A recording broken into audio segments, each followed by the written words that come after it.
துபாயில் பிரம்மாண்டமான ஒரு இந்து கோவிலை தான் நம்ம பார்க்க போகிறோம். இது எங்கே இருக்குது அப்படின்னு பார்த்தீங்கன்னா ஜெபுலாலியில் இருக்குங்க. இந்த கோவிலுக்குள்ளே போனால் 16 தெய்வங்களை ஒரே இடத்துல பார்க்கலாம். நம்ம ஊர் கோவில் மாதிரி கோபுரம்லாம் அப்படிலாம் இருக்காதுங்க. ஸோ இதுதான் உள்ளே நுழையிற என்ட்ரன்ஸு. பக்கத்தில் எல்லாம் பாருங்கள், சரௌண்டிங்ஸ் எவ்வளோ சூப்பராக இருக்குது.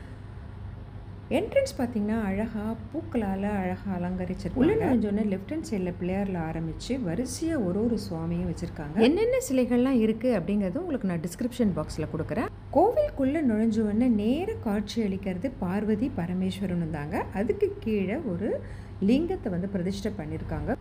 லிங்கத்துக்கு எதிர்த்த மாதிரியே நந்தி பகவான் சிவனை பார்க்குற மாதிரி நந்தியும் பிரதிஷ்டை பண்ணியிருக்காங்க. அதுவுமே கருங்கல்ல தான் இருக்குது. இந்த சிலைகள் எல்லாம் ஃபஸ்ட் ஃப்ளோரில் தாங்க இருக்குது. லிஃப்ட் வசதியும் உண்டு. வயசானவங்க வந்தால் கூட மாடி ஏறணுங்கிற அவசியம் கிடையாது, லிஃப்ட்டில் ஏறி வந்துக்கலாம். ஸோ ஒரு வழியாக பிள்ளையாரில் ஆரம்பித்து ஆஞ்சநேயரில் முடிச்சிருக்காங்க. அப்படியே வெளியில் வந்தோம்னா சூப்பரான ஒரு பிரசாதம் ஒன்று கொடுத்தாங்க. அதையும் வாங்கிட்டு வெளியில் சூப்பராக சாப்பிட்டுட்டு பல ஃபோட்டோஸ்லாம் எடுத்துகிட்டு அங்கேருந்து கிளம்பிட்டோம். தேங்க்யூ ஃபார் வாட்சிங். பாய்.